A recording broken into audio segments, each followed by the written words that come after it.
Welcome to my channel, pritithebanjonbarna. Welcome to my channel, pritithebanjonbarna.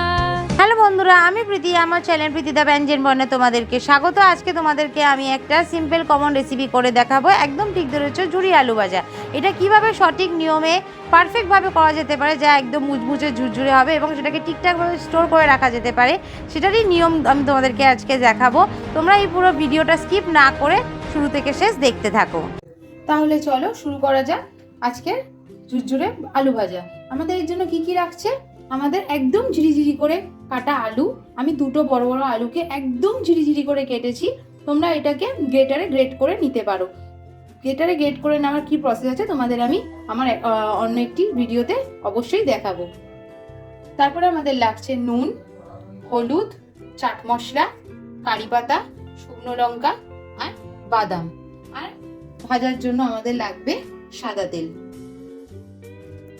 আমি গ্যাসে কড়াই চাপিয়ে দিয়েছি, কড়াই গরম হয়ে গেছে। এর মধ্যে আমরা এবারে তেল দিয়ে দেবো। তেল কিন্তু বেশি আমাদের দিতে হবে, তার কারণ এটা ছাঁকা তেলে বা ডুবু তেলে ভাজতে হবে। কড়াইয়ে তেল গরম হয়ে গেছে।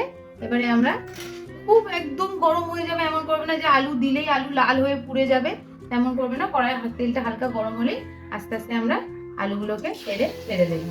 অল্প অল্প করে ছাড়বে, একদমই কিন্তু বেশি আলু একেবারে ছাড়া যাবে না, কারণ আমাদের এটা ভাগে ভাগে ভাজতে হবে। একসঙ্গে ভাজলে কিন্তু আলুগুলো জড়িয়ে যাবে, আর যেটা আমরা করতে চাইছি ঝুরঝুরে মুচমুচে আলু ভাজা, সেটা কিন্তু হবে না।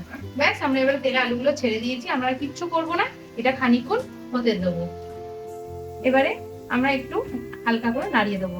দেখো আস্তে আস্তে স্টিফনেস আসতে শুরু করেছে।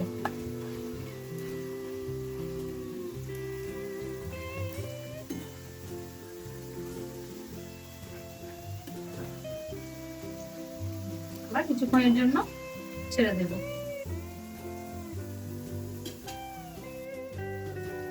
আমরা আবার এটাকে নাড়িয়ে দেব।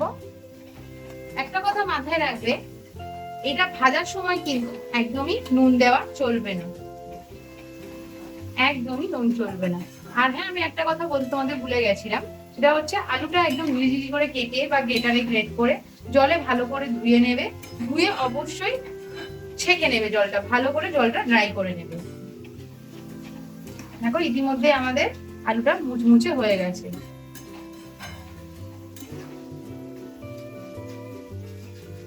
দেখো লাল হয়ে গেছে, মুচমুচে হয়ে গেছে। আমি গ্যাসের আঁচটা একদম স্লো করে দিয়েছি। এবার আমি স্লাইড একটুখানি দেখো এমনি হাতে চিমটির মতো হলুদ দেবো। যদি তোমরা একটু হলুদ হলুদ করতে চাও, তো যদি মনে হয় যে না শুধু সাদাই ভাজাটা রাখবে, তাহলে হলুদ নাও দিতে পারো।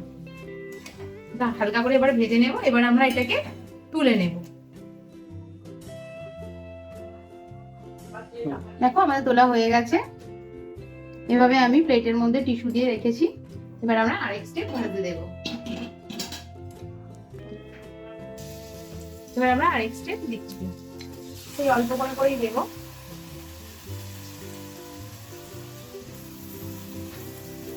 এটা আবার কিছুক্ষণের জন্য ছেড়ে দেব। আমরা এবার একটু নাড়িয়ে দেব। চেষ্টা করো যাতে জড়িয়ে না যায়, এরকম খুন্তি দিয়ে ছাড়িয়ে ছাড়িয়ে দেবে, ঠিক আছে? এভাবেই আমরা আলুগুলো ভেজে নেব। যেভাবে আমি দেখাচ্ছি স্টেপ বাই স্টেপ, তোমরা কিন্তু ওইভাবেই ফলো করবে। একদম দেখবে, তাহলেই অনুষ্ঠান বাড়ির মতো একদম মুচমুচে ঝুরঝুরে আলু ভাজা হবে, যা তোমরা মিনিমাম এক সপ্তাহ তো রেখে খেতেই পারবে। আমি তোমাদের কিভাবে রাখতে হবে সেই প্রসেসটাও দেখিয়ে দিচ্ছি। আমাদের লাস্ট স্টেপ আলু ভাজাও কমপ্লিট। এবার আমরা পুরোটা তুলে নেব।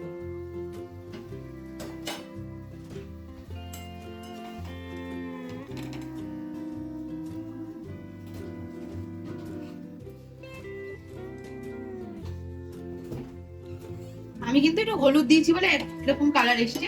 তোমরা হলুদ ছাড়াও করতে পারো, লাল লালও সাদা সাদাও ভাজতে পারো।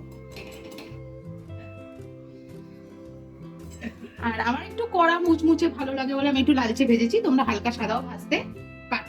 এবারে আমরা ওই তেলেতেই দেখো আমি খোলা শুদ্ধ যে বাদামগুলো নিয়েছিলাম ওগুলো ভেজে নেব। সব কিন্তু হালকা আঁচেই ভাজবে, কারণ তেলটা অলরেডি অনেক গরম আছে। তেলে বাদাম ভেজে নিলাম, দুটো লঙ্কা ভেজে নিলাম, তোমরা আরো বেশি লঙ্কা দিতে পারো।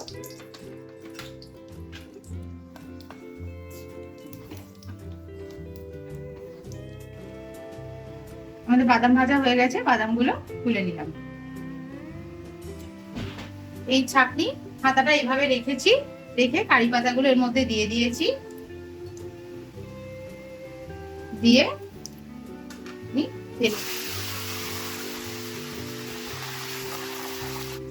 আমাদের কারি পাতা ভাজা রেডি। তোমাদেরকে আমি এভাবে এই জন্য শেখালাম যাতে তোমাদের কারি পাতাটা তুলতে তেলের থেকে সুবিধা হয়। এটা তোমাদের আমার কাছ থেকে একটা টিপস।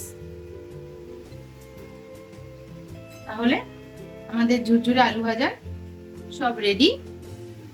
এবারে আমরা এতে সামান্য নুন দেবো, কারণ নুন যেহেতু যে কোনো খাবারকে ময়শ্চারাইজ করে, নুনটা স্লাইড দেবো। তোমরা যেহেতু এটা আমাদেরকে স্টোর করে রাখতে হবে, আমি এটা বেশি দিন স্টোর করে রাখবো না বলে আমি নুন দিচ্ছি। যেহেতু এটা স্টোর করে রাখতে হবে, তোমরা কিন্তু এটা নুন ছাড়াও রাখতে পারো, যখন খাবে তখন নুন ছড়িয়ে নেবে স্বাদ মতো। আমি এর মধ্যে চাট মশলা দিচ্ছি, চাট মশলাটা অপশনাল, যদি চাট মশলার টেস্ট ভালো না লাগে চাট মশলাটা তোমরা অ্যাভয়েড করতে পারো। এবারে আমরা এটাকে মিক্স করে নেব।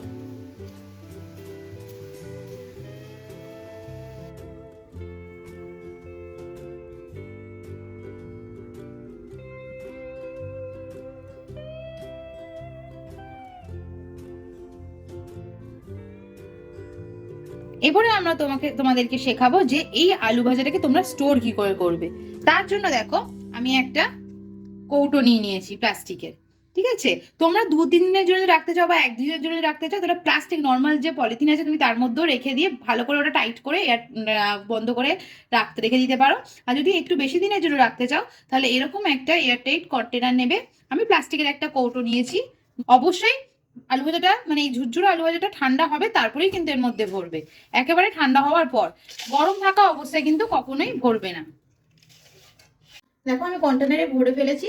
এবার এটা তোমরা 1 সপ্তাহ বা তার একটু বেশিও রেখে খেতে পারবে। একদম আমাদের রেডি। তাহলে ঝুরঝুরে মুচমুচে আলু ভাজা, একদম একদম অনুষ্ঠান বাড়ির স্টাইলে। রেসিপিটা তোমাদের ভালো লাগে তাহলে অবশ্যই লাইক করো, কমেন্ট করো, আর অবশ্যই চ্যানেলটাকে সাবস্ক্রাইব করে দিও, আর পাশে থাকা বেল আইকনটাকে টিং টিং করে দিও। আর সবাই ভালো থেকো, ভালো রেখো, টাটা।